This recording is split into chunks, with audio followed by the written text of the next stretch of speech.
जी दोस्तों अस्सलाम वालेकुम जी। उम्मीद करने कि सब दोस्त खैर खरीत नाल होणगे। तो दोस्तों अज असीं जिहड़ी तुहाडे वास्ते वीडियो बना रहे हैं इहदे विच इन्फॉर्मेशन देवांगे कि दुबई तो इटली का या यूरोप का वीज़ा किस तरीके दे नाल लिया जा सकदा है और उहदे वास्ते किहड़े-किहड़े डॉकूमेंट चाहीदे ने। Subscribe now and press the bell icon. Never miss an update. तो जी दोस्तों चलने अपनी वीडियो की तरफ। तो सब तो पहले तो असी गलबात करांगे कि डॉकूमेंट सानू किहड़े-किहड़े वास्ते चाहीदे ने। ठीक है, सब तो पहली गल है कि अजकल बहुत शोर पिया दा जी इटली दोबारा सीजनल वीज़े खुलदी है पई, लेकिन इहदे विच कोई गल सच्ची नहीं है। ठीक है, कोई दोबारा वीज़े नहीं खुलदे पे। ठीक है, उसकी वजह कि सिर्फ गवर्नमेंट चेंज होई दी है, वज़ीर आज़म चेंज होया दा ते बस ये खाली हवावां ही ने, सिर्फ खाली गल्लां ही ने कि एवें हर बंदा गल्लां करदा पिया जी। दोबारा खुलदे ने पे, ये हो रहा वो हो रहा। दोबारा नहीं खुलदे पे, लेकिन जेह्ड़े पैह्ले एमीग्रेशन खुल्ली 2020 वाली उहदे विच दसंबर दे विच आ के जेह्ड़े सीजनल वीज़े उन्हें खुल्ले सन उन्हां नूं दोबारा रीओपन कर रहे ने। ठीक है, उहदे विच जिन्हां लोकां दी एप्लीकेशन या दुमांदे जिन्हां दे होए दे ने उन्हां वास्ते दोबारा वो सिस्टम करदे ने पे। ठीक है, तो चलने अगली गल की तरफ कि अगर बंदा दुबई वर्क परमिट ते काम करदा पिया और ऑलरेडी उन्होंने 2 ਤੋਂ 3 साल हो गए ने दुबई काम करदा पिया, तो उन्होंने किहड़े-किहड़े डॉकूमेंट चाहिए ने अपना शंजन वीज़ा लवाउण वास्ते। इटली की अंबैसी, चैक रिपब्लिक की अंबैसी, ठीक है, इन्हां दो अंबैसियां दे विच किहड़े-किहड़े डॉकूमेंट चाहिए ने। तो बहुत ईजी है, कोई इतना मुश्किल नहीं है। सब तो मेन चीज़ मैं एक दोस्तां दे नाल शेयर करांगा कि कोई भी अंबैसी है ना, कोई भी अंबैसी है, चाहे USA दी है, UK दी है, यूरोप दी है, कोई भी अंबैसी है, जो भी अंबैसी की रिक्वायरमेंट हुंदी है, अगर तुसीं उन्नूं पूरा कर लैंदे हो तो तुहाडा 75% चांस हुंदे ने वीज़ा लगन दे। ठीक है, उस तो बाद अगली गल आ जांदी है लैंगुएज की। अगर किसी भी जगह ते तुसीं रह रहे हो, फॉर एग्जाम्पल तुसीं दुबई दे विच रह रहे हो, तो दुबई दे विच तुहानूं मस्ट 2 लैंगुएज मस्ट तुहानूं आने चाहिए ने। एक तो उन्हां दी जिहड़ी अपनी अरबी जबान है वो आनी चाहिए है, दूसरे नंबर ते तुहानूं इंग्लिश 50% लाजमी आनी चाहिए है। ठीक है, अगर फॉर एग्जाम्पल तुहानूं अच्छी इंग्लिश नहीं आती, 50% तुहानूं इंग्लिश आती है, गुजारा कर लैंदे हो, तो तुसीं इंटरव्यू दे विच मार नहीं खान लगे। ठीक है, दूसरे नंबर ते अरबी तां वास्ते कि उन्हां नूं पता है कि बंदा इत्थे काम करदा पिया, इत्थे वर्कर है, किसी कंपनी दे नाल काम करदा पिया और यह इत्थे लैंगुएज सिੱਖਦਾ पिया। इनू पता कि इत्थों दी लैंगुएज किस तरीके दे नाल बोली जाती है। और जिहड़ा तुसीं इंटरव्यू अपना देना है, तुसीं दोवां लैंगुएज दे विचों किसी दे विच भी इंग्लिश विच भी दे सकदे हो और अरबी दे विच भी दे सकदे हो। ठीक है, दूसरे नंबर ते जिहड़ी गल है कि सब तो पहली गल है कि तुहानूं कंपनी का लैटर चाहिए, जिस कंपनी दे कोल तुसीं काम करदे हो पे या जिस कंपनी का तुहाडा वर्क परमिट लगा दा वे। ठीक है, यानी कि जिहड़े बहुत ही जरूरी रिक्वायरमेंट हुंदी है। ठीक है, कंपनी का तुहानूं लैटर चाहिए, उस तो बाद कंपनी की तुहानूं पे स्लिप चाहिए है कि मंथली कितनी सैलरी वर्कर लै रहा है। ठीक है, उस तो बाद विच तुहानूं बैंक स्टेटमेंट जिहड़ी है तुहाडी, ठीक है, होटल बुकिंग, रिटर्न टिकट और फैमिली रजिस्ट्रेशन सर्टिफिकेट FRC उन्होंने कहा जाता है। ठीक है, उस तो बाद ओरिजिनल पासपोर्ट की photocopy, 4 picture passport size white background. ठीक है, तो एक लैटर तुहानूं वो चाहिए कि जिहड़ा तुसीं मैंशन करना है कि तुसीं विजिट ते जा रहे हो, टूरिस्ट जा रहे हो, किस किस जगह ते तुसीं ठहरना वे। सब तो पहली गल कि जदों तुसीं अपलाई करना, अपलाई करन तो पहले वो जिहड़ा लैटर तुसीं बनाना वे, लैटर बनाने तो पहले तुसीं इन्हां दी वैबसाइट खोलनी है या विकीपीडिया ते जाना वे, जाके चैक करना वे कि इटली, चैक रिपब्लिक, फ्रांस, जर्मनी जिस जगह जिस अंबैसी च तुसीं वीज़ा अपलाई करना है, उहदे विच देखो कि जिहड़ी खूबसूरत जगह वे वो किहड़ियां ने। ठीक है, उस तो बाद तुसीं उन्हां दा नां, उन्हां दी खूबसूरती तुहाडे ज़हन च होनी चाहिए, तुहाडे कोलों सवाल कर सकदे ने इंटरव्यू के दरम्यान। ठीक है, उस तो बाद मस्ट एक दूसरा सवाल जिहड़ा तुहाडे अगे आंदा वे कि तुहाडी तुसीं अपनी फैमिली दे नाल क्यों नहीं जा रहे।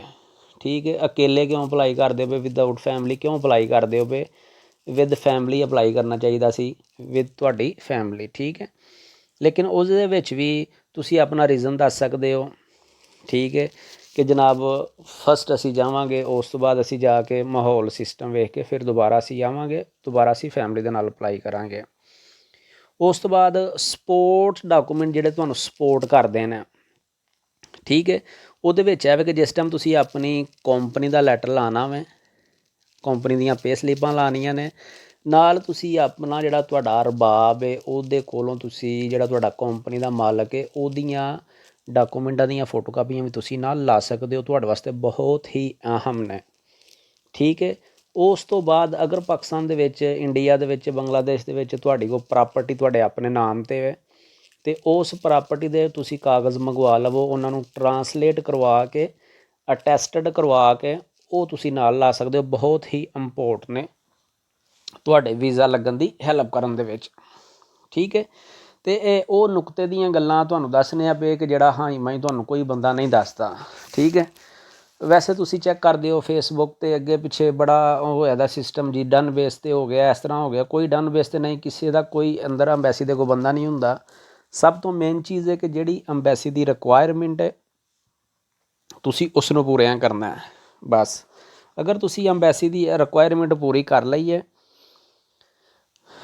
ਤੁਹਾਨੂੰ ਕਿਸੇ ਚੀਜ਼ ਦੀ ਜ਼ਰੂਰਤ ਨਹੀਂ ਹੈ। ਉਸ ਤੋਂ ਬਾਅਦ ਜਿਸ ਟਾਈਮ ਤੁਸੀਂ ਆਪਣੀ ਬੈਂਕ ਸਟੇਟਮੈਂਟ ਲੈਂਦੇ ਹੋ, ਠੀਕ ਹੈ, ਬੈਂਕ ਸਟੇਟਮੈਂਟ ਦੇ ਨਾਲ ਇੱਕ ਤੁਸੀਂ ਆਪਣਾ ਕਵਰਿੰਗ ਲੈਟਰ ਹੁੰਦਾ ਵੇ, ਉਹ ਵੀ ਲਾਜ਼ਮੀ ਲੈਣਾ, ਔਰ ਕੋਸ਼ਿਸ਼ ਕਰਨੀ ਹੈ ਕਿ ਜਿਤਨੀ ਜ਼ਿਆਦਾ ਤੁਹਾਡੀ ਬੈਂਕ ਸਟੇਟਮੈਂਟ ਹੋਈ ਜਾਵੇ, ਠੀਕ ਹੈ, ਜਿਤਨੀ ਜ਼ਿਆਦਾ।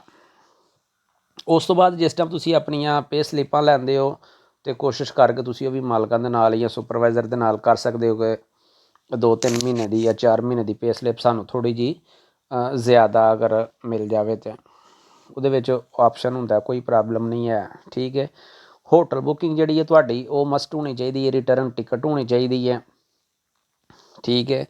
ਉਸ ਤੋਂ ਬਾਅਦ ਬੈਂਕ ਸਟੇਟਮੈਂਟ ਦਾ ਮੈਂ ਤੁਹਾਨੂੰ ਦੱਸ ਦਿੱਤਾ ਵੇ, ਕਵਰਿੰਗ ਲੈਟਰ ਦਾ ਦੱਸ ਦਿੱਤਾ ਵੇ। ਇੰਪੋਰਟ ਜਿਹੜੀ ਚੀਜ਼ ਹੈ ਟਰੈਵਲ ਇੰਸ਼ੋਰੈਂਸ, ਠੀਕ ਹੈ, ਟਰੈਵਲ ਇੰਸ਼ੋਰੈਂਸ ਬਹੁਤ ਇੰਪੋਰਟ ਹੈ।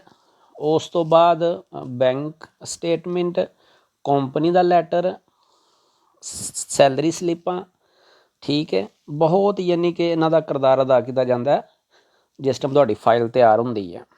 ਟਰੈਵਲ ਇੰਸ਼ੋਰੈਂਸ ਤੁਸੀਂ ਮੈਕਸੀਮਮ ਜਿਹੜੀ 30,000 ਯੂਰੋ ਨੂੰ ਕਵਰ ਕਰੇ, ਠੀਕ ਹੈ, ਇਹ ਰਿਕੁਆਇਰਮੈਂਟ ਹੈ, ਮੈਂ ਆਪਣੀ ਤਰਫੋਂ ਨਹੀਂ ਕਹਿ ਰਿਹਾ, ਇਹ ਅੰਬੈਸੀ ਦੀ ਰਿਕੁਆਇਰਮੈਂਟ ਹੁੰਦੀ ਹੈ, ਠੀਕ ਹੈ। ਉਸ ਤੋਂ ਬਾਅਦ ਅਗਲਾ ਜਿਹੜਾ ਤੁਸੀਂ ਸਟੈਪ ਕਰਨਾ ਹੈ ਕਿ ਤੁਸੀਂ ਔਨਲਾਈਨ ਇਹਨੂੰ ਅਪਲਾਈ ਕਰਨਾ, ਵੀਜ਼ਾ ਔਨਲਾਈਨ ਅਪਲਾਈ ਕਰਕੇ ਸਾਰੇ ਫਾਰਮ ਜਿਤਨੇ ਤੁਸੀਂ ਔਨਲਾਈਨ ਫਿਲ ਕਰਦੇ ਹੋ ਉਹਨਾਂ ਦੀ ਤੁਸੀਂ ਇੱਕ ਕਾਪੀ ਕੱਢ ਲੈਣੀ ਹੈ, PDF ਕਰ ਲੈਣੀ ਹੈ, ਜਿਸ ਤਰੀਕੇ ਦੇ ਨਾਲ ਤੁਸੀਂ ਇੱਕ ਉਹਨਾਂ ਦੀ ਫੋਟੋ ਕਾਪੀ ਕੱਢ ਕੇ, ਠੀਕ ਹੈ, ਅਤੇ ਉਹ ਇੱਕ ਤੁਸੀਂ ਆਪਣੀ ਸਾਰੀ ਫਾਈਲ ਬਣਾ ਲੈਣੀ ਹੈ। ਉਸ ਤੋਂ ਬਾਅਦ ਇੱਕ ਹੋਰ ਚੀਜ਼ ਮੈਂ ਤੁਹਾਨੂੰ ਦੱਸ ਦੇਵਾਂ ਕਿ ਜਿਹੜੇ ਤੁਹਾਡਾ ਪਾਸਪੋਰਟ ਹੈ ਜਿਹਦੇ 'ਤੇ ਤੁਹਾਡੇ ਵਰਕ ਪਰਮਿਟ ਲੱਗੇ ਦੇ ਨੇ, ਉਹਦੇ 'ਤੇ ਤੁਹਾਡੀਆਂ ਮੈਕਸੀਮਮ 5 ਤੋਂ 6 ਐਂਟਰੀਆਂ ਵੀ ਹੋਣੀਆਂ ਚਾਹੀਦੀਆਂ ਨੇ, ਛੋਟੇ ਮੁਲਕਾਂ ਦੀਆਂ ਕਿਸੇ ਦੀ ਵੀ ਕਰ ਲਵੋ, ਠੀਕ ਹੈ। ਜਿਸ ਟਾਈਮ ਛੋਟੇ ਮੁਲਕਾਂ ਦੀਆਂ ਤੁਹਾਡਾ ਐਂਟਰੀਆਂ ਹੈ ਨੇ ਤੁਹਾਡੇ ਪਾਸਪੋਰਟ ਦੇ ਉੱਤੇ, ਉਹਦੀਆਂ ਤੁਸੀਂ ਆਪਣੇ ਪਾਸਪੋਰਟ ਦੀਆਂ ਸਾਰੀਆਂ ਕਲਰ ਫੋਟੋ ਕਾਪੀਆਂ ਨਾਲ ਲਾਉਣੀਆਂ ਨੇ, ਠੀਕ ਹੈ। ਟੋਟਲ ਤੁਸੀਂ ਕਲਰ ਫੋਟੋ ਕਾਪੀਆਂ ਨਾਲ ਲਾਉਣੀਆਂ ਨੇ, ਹੋਟਲ ਬੁਕਿੰਗ ਲਾਉਣੀ ਹੈ, ਰਿਟਰਨ ਟਿਕਟ ਲਾਉਣੀ ਹੈ, ਆਪਣਾ ਪਾਸਪੋਰਟ ਲਾਉਣਾ, ਆਪਣਾ ਵੀਜ਼ਾ ਲਾਉਣਾ, ਬੈਂਕ ਸਟੇਟਮੈਂਟ ਲਾਉਣੀ ਹੈ, ਕੰਪਨੀ ਦਾ ਲੈਟਰ ਲਾਉਣਾ, ਕੰਪਨੀ ਦੇ ਜਿਹੜੇ ਡਾਕੂਮੈਂਟ ਨੇ ਉਹਨਾਂ ਦੀਆਂ ਫੋਟੋ ਕਾਪੀਆਂ ਤੁਸੀਂ ਨਾਲ ਲਾ ਦੇਵੋ, ਠੀਕ ਹੈ। Travel insurance, health card insurance, ਜਿਹੜੀ ਤੁਹਾਡੀ ਹੈਲਥ ਇੰਸ਼ੋਰੈਂਸ ਹੈ ਉਹ ਵੀ ਤੁਸੀਂ ਲਾ ਦੇਣੀ ਹੈ, ਟਰੈਵਲ ਇੰਸ਼ੋਰੈਂਸ ਵੀ ਲਾ ਦੇਣੀ ਹੈ, ਜ਼ਰੂਰੀ ਨੇ, ਠੀਕ ਹੈ। ਸਾਰਾ ਕੁਝ ਸਿਸਟਮ ਕਰਕੇ ਜਿਸ ਟਾਈਮ ਤੁਹਾਡੀ ਫਾਈਲ ਤਿਆਰ ਹੋ ਜਾਂਦੀ ਹੈ, ਤੁਹਾਡੀ ਅਪੁਆਇੰਟਮੈਂਟ ਆ ਜਾਂਦੀ ਹੈ, ਠੀਕ ਹੈ, ਅਪੁਆਇੰਟਮੈਂਟ ਤੁਹਾਡੀ ਆ ਗਈ, ਤੁਸੀਂ ਅੰਬੈਸੀ 'ਚ ਜਾ ਕੇ ਆਪਣੀ ਫਾਈਲ ਸਬਮਿਟ ਕਰ ਦਿੱਤੀ ਹੈ, ਠੀਕ ਹੈ। ਉੱਥੇ ਉਹਨਾਂ ਫਿਰ ਤੁਹਾਡਾ ਇੰਟਰਵਿਊ ਕਰਨਾ ਹੁੰਦਾ, ਚੰਦ ਚੀਜ਼ਾਂ ਪੁੱਛਣੀਆਂ ਹੁੰਦੀਆਂ ਨੇ, ਉਹ ਇੰਟਰਵਿਊ ਤੁਸੀਂ ਆਪਣਾ ਦੇਣਾ, ਇੰਟਰਵਿਊ ਦੇ ਕੇ ਤੁਸੀਂ ਘਰ ਆ ਗਏ ਹੋ, 10 ਤੋਂ 12 ਦਿਨ ਜਾਂ 15 ਦਿਨ ਦੇ ਵਿੱਚ ਤੁਹਾਡਾ ਪਿੱਛੋਂ ਕਾਲ ਆਈ ਜਾਂਦੀ ਹੈ ਅੰਬੈਸੀ ਦੇ ਵਿੱਚੋਂ ਕਿ ਠੀਕ ਹੈ ਜੀ ਤੁਹਾਡਾ ਵੀਜ਼ਾ ਡਨ ਹੋ ਗਿਆ।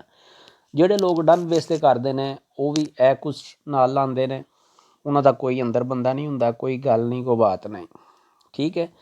ਅਤੇ ਮੈਂ ਰਿਕੁਐਸਟ ਸਿਰਫ ਇਹ ਤੁਹਾਡੇ ਦੋਸਤਾਂ ਵਾਸਤੇ ਵੀਡੀਓ ਬਣਵਾਈ ਦੀ ਹੈ, ਇਸ ਵਾਸਤੇ ਤਾਂ ਕਿ ਹਰ ਦੋਸਤ ਖੁਦ ਅਪਲਾਈ ਕਰੇ, ਉਹਦਾ ਆਪਣਾ ਤਜਰਬਾ ਹੋਵੇ, ਠੀਕ ਹੈ। ਖੁਦ ਅਪਲਾਈ ਕਰੋ, ਕੋਈ ਇਤਨਾ ਜ਼ਿਆਦਾ ਇਹਦੇ 'ਤੇ ਮੁਆਵਜ਼ਾ ਨਹੀਂ ਹੈ, ਕੋਈ ਇਤਨਾ ਜ਼ਿਆਦਾ ਖਰਚਾ ਨਹੀਂ ਆਉਂਦਾ, ਠੀਕ ਹੈ। ਬਜਾਏ ਇਸ ਦੇ ਕਿ ਤੁਸੀਂ ਏਜੰਟਾਂ ਦੇ ਨਾਲ ਕੋਈ 15 ਲੱਖ ਲੈ ਰਿਹਾ, ਕੋਈ 25 ਲੱਖ ਲੈ ਰਿਹਾ, ਕੋਈ 30 ਲੱਖ ਕਹਿ ਰਿਹਾ, ਠੀਕ ਹੈ। ਉਹ ਵੀ ਤੁਸੀਂ ਉਹਨਾਂ ਨੂੰ ਕੁਝ ਐਡਵਾਂਸ ਦਿੰਦੇ ਹੋ, ਠੀਕ ਹੈ।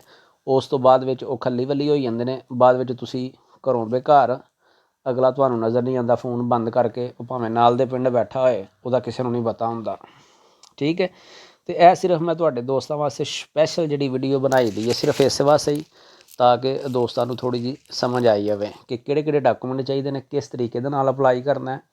ਜਿਸ ਟਾਈਮ ਤੁਹਾਡਾ ਵੀਜ਼ਾ ਲੱਗ ਗਿਆ ਉਸ ਤੋਂ ਬਾਅਦ ਤੁਹਾਡੀ ਟੈਨਸ਼ਨ ਕੋਈ ਨਹੀਂ, ਵੀਜ਼ਾ ਲੱਗ ਗਿਆ, ਜੇਬੀ ਤੁਹਾਡੇ 'ਚੋਂ ਪੈਸੇ ਨਹੀਂ ਹੈ, ਯਾਰ ਸੱਜਣ ਦੋਸਤ ਕੋਲੋਂ ਥੋੜ੍ਹੇ ਥੋੜ੍ਹੇ ਕਰਕੇ ਪੜ ਕੇ ਰੁਪਈਆ ਤੁਹਾਡੇ ਕੋਲ 2 ਤੋਂ 3 ਹਜ਼ਾਰ ਸ਼ੋ ਮਨੀ ਵਾਸਤੇ ਹੋਣਾ ਚਾਹੀਦਾ। 2-3 ਹਜ਼ਾਰ ਡਾਲਰ ਤੁਸੀਂ ਕਰ ਲਵੋ, 2,000 ਤੋਂ ਉੱਪਰ ਯੂਰੋ ਕਰ ਲਵੋ, ਉਹ ਤੁਹਾਡੇ ਕੋਲ ਜ਼ਰੂਰੀ ਹੈ ਸ਼ੋ ਮਨੀ ਵਾਸਤੇ, ਠੀਕ ਹੈ।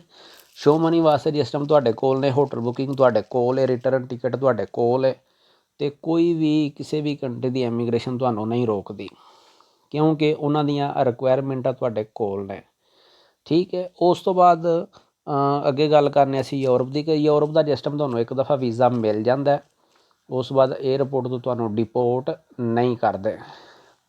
ਸਿਰਫ ਇਹ ਵੀ ਕਿ ਤੁਹਾਡਾ ਵੀਜ਼ਾ ਓਰੀਜਨਲ ਹੋਣਾ ਚਾਹੀਦਾ, ਅਤੇ ਜਿਸ ਟਾਈਮ ਤੁਸੀਂ ਖੁਦ ਆਪਣੇ ਹੱਥੀਂ ਅਪਲਾਈ ਕਰੋਗੇ ਤਾਂ ਤੁਹਾਡਾ ਮਸਟ 100% ਓਰੀਜਨਲ ਹੀ ਹੋਏਗਾ, ਠੀਕ ਹੈ। ਅਤੇ ਮੈਂ ਕੁਛ ਦੋਸਤਾਂ ਅੱਗੇ ਰਿਕੁਐਸਟ ਕਰਨਾ, ਜਿਹੜੇ ਦੋਸਤ ਨਵੇਂ ਮੇਰੇ ਚੈਨਲ ਨੂੰ ਵਾਚ ਕਰਦੇ ਨੇ, ਬਰਾਏ ਮਿਹਰਬਾਨੀ ਕਰਕੇ ਮੇਰੇ ਚੈਨਲ ਨੂੰ ਸਬਸਕ੍ਰਾਈਬ ਕਰੋ, ਲਾਈਕ ਕਰੋ, ਸ਼ੇਅਰ ਕਰੋ, ਔਰ ਸਬਸਕ੍ਰਾਈਬ ਵੀ ਕਰੋ, ਬੈਲ ਆਈਕਨ ਨੂੰ ਦਬਾਓ ਤਾਂ ਕਿ ਹਰ ਨਵੀਂ ਆਉਣ ਵਾਲੀ ਵੀਡੀਓ ਤੁਹਾਡੇ ਕੋਲ ਪਹੁੰਚ ਸਕੇ, ਔਰ ਤੁਹਾਨੂੰ ਕੁਛ ਨਾ ਕੁਛ ਫਾਇਦਾ ਹੋਈਏ ਮੇਰੀ ਵੀਡੀਓ ਬਣਾਉਣ ਦਾ, ਠੀਕ ਹੈ।